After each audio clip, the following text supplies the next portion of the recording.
강남구에 굉장히 좋은 아파트를 하나 짓는다고 합시다. 근데 그 똑같은 아파트를 예를 들어 이제 시골에 사람이 굉장히 없는 산골짜기에 이 아파트를 짓는다고 칩시다. 그러면은 상품성은 똑같지만 가격 차이가 엄청나게 많이 나잖아요.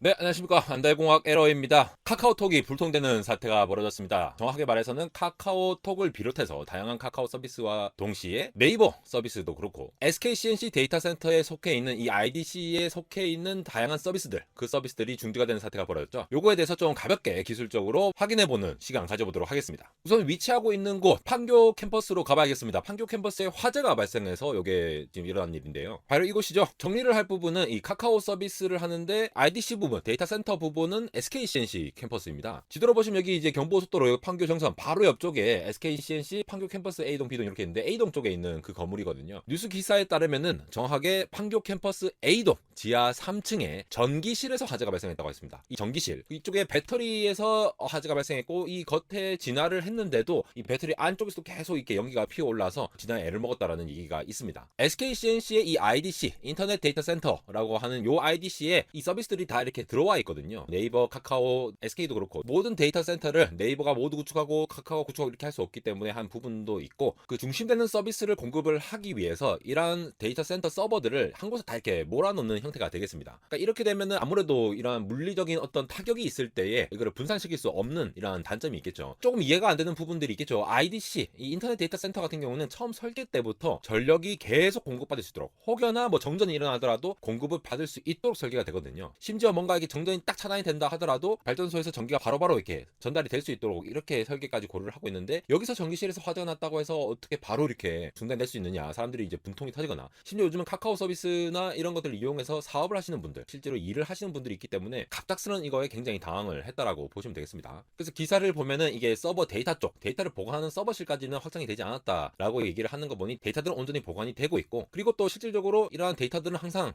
미러링을 통해서 백업을 하고 있죠. 그럼에도 불구하고 전기가 공급되지 않았던 거는 화재가 발생하기 때문인데요. 바로 요겁니다. 이게 제가 대학원 시절 때 저희 연구실에서도 이러한 UPS라는 장치를 갖고 왔는데요. UPS, Uninterruptible Power Supply라고 불리는 건데 이게 그런 겁니다. 구조가 원래는 이제 전원이 바로 전자기기 서버에 연결이 되어야 되는 건데 그 사이에 딱 UPS가 위치해서 평소에는 그냥 전력을 공급해줘요. 공급을 계속 해주는데 만약 갑자기 정전이 일어났다라고 하면 어떻게 되겠어요? 여기에 UPS에 평소에는 배터리에 전원을 이렇게 충전을 해놓습니다. 전원이 딱 끊기면은 이 배터리를 통해서 동일한 전류를 흘려 보내는 것이죠. 그렇게 되면은 갑작스러운 정전에도 대비를 해서 안정적으로 이게 시간을 벌어다 주는 거예요. 데이터 센터 같은 경우는 이러한 역할이 굉장히 중요하겠죠. 이러한 배터리들이 굉장히 많을 것이고 갑작스럽게 전원이 공급되지 않는 상황에서도 이런 UPS를 통해서 전원을 공급하게끔 하는데 아이러니하게도 이 전기실에서 이 배터리 정전을 대비해서 만든 UPS에서 화재가 일어났다라고 지금 의심을 하고 있습니다. 정전을 대비하려고 했는데 오히려 얘가 화재를 발생시킨 주범이 되어버리는 좀 아이러니한 상황이 되었다고 볼 수가 있죠. 우리가 흔히 말하는 Surge Protector라는 게 있습니다. 원하는 수준의 전압과 전류가 공급되는 게 아니라 갑자기 팍 튀게 되면은 특히 이 예민한 장비들은 이 타격을 받거든요. 내가 받아들일 수 있는 전압과 전류가 아닌 순간적으로 스파크가 탁 튀면서 얘 전자기기를 망가뜨릴 수가 있는 거예요. 그러니까 그러한 장치들을 전부 다 UPS라든가 아니면은 서지 프로텍터 이런 것들을 가져가지고 보호를 하고 있게 되는데 이번에는 배터리에서 화재가 발생했다. 우리가 중간에 이제 배터리는 이제 양극재, 음극재 그리고 중간에 이제 전해 물질, 전달하는 전해 물질이 있고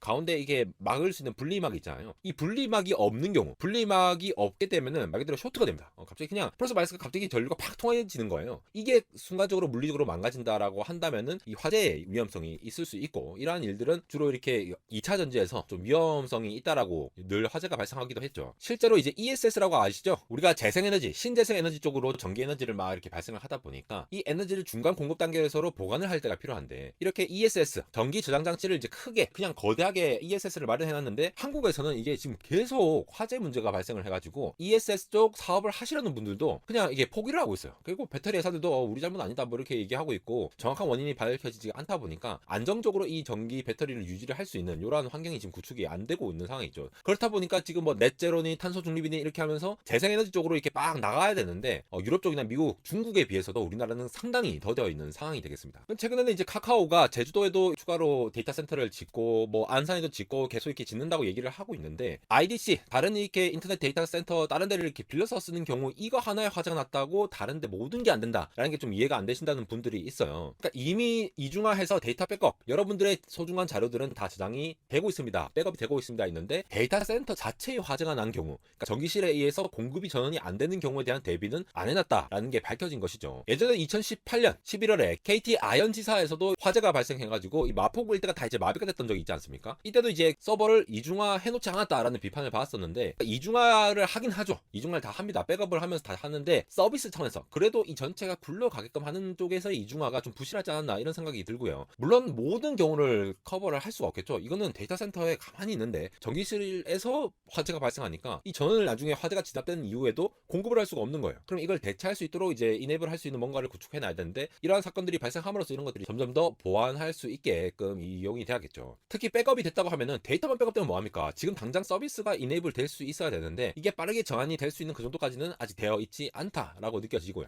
이건 제 지인분이 뭐 속절없이 에러 500이라고 내뱉는 에러라고 이제 반갑다고 하면서 보내주신 건데, 카카오가 그래서 이번에 굉장히 큰 타격을 입을 수 있다고 저는 생각을 합니다. 여러분 생각해보세요. 카카오톡이라는 메신저 서비스 혹은 카카오 메신저 서비스를 통해서 다음과 함께 거대 기업으로 성장을 해서 다양한 플랫폼 기업으로 성장을 하지 않았습니까? 그런데 이게 상당히 서비스가 괜찮게 공급이 되고 있지만은 사실 소프트웨어로서의 플랫폼 싸움은 소프트웨어 자체의 경쟁력으로서 비교해 볼 때는 다른 것들과 대체가 상당히 쉽게 가능할 수가 있습니다. 그러니까 플랫폼 경쟁이라는 게 그렇다라는 것이죠. 예를 들어 여러분 어떤 기업이 있을까요? 뭐 예를 들어 현대건설에서 아파트를 지어 강남구에 굉장히 좋은 아파트를 하나 짓는다고 합시다. 근데 그 똑같은 아파트를 예를 들어 이제 시골에 사람이 굉장히 없는 산골짜기에 이 아파트를 짓는다고 칩시다. 그러면은 상품성은 똑같지만 가격 차이가 엄청나게 많이 나잖아요. 건설 시공 비용은 또 차이가 거의 차이 안 나겠지만도 아파트 자체가 시설이 좋구나라고 느껴지는 건 똑같을 거란 말이죠. 다만 입지가 좋고 사람들이 많이 이용하는 곳, 수요가 많은 곳에 지어지니까 이거는 아파트가 나중에 가격이 굉장히 높아지겠죠. 그런데 이 아파트의 실물 퀄리티는 비슷할 거라고 본다라는 거죠. 플랫폼 경쟁이라는 게 이런 겁니다. 플랫폼을 먼저 선점해 놓으면은 서비스 자체가 그렇게 차이가 나지 않으면 사람들이 갈아타지가 않아요. 이번에 많은 사람들이 느꼈단 말이죠.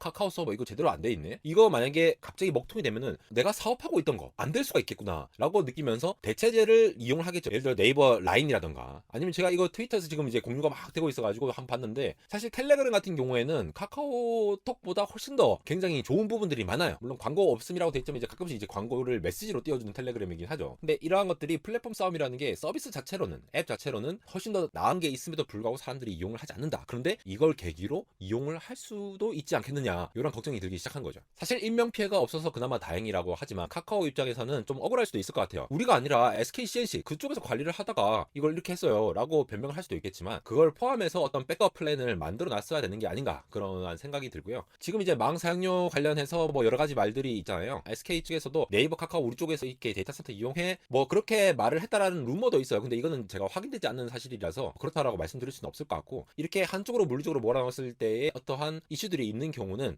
특히 콘텐츠 프로바이더라든가 아니면 이렇게 플랫폼 경쟁을 하시는 분들, 이렇게 서비스를 하시는 기업들은 더욱더 신경을 써야 할 것이고, 앞으로도 조금 더 안정적인 이러한 일들이 벌어지면 그때서야 이제 좀 뼈저리게 느껴지는 부분들이 있으니까 좀 더 잘 관리가 되었으면 합니다. 네, 지금까지 카카오톡이 먹통이라고 대한민국에 엄청난 이슈가 발생하였지만 정작 주말에 아무도 카톡 메시지가 오지 않아 우픈 주말을 보내고 있는 안달공학 에러였습니다.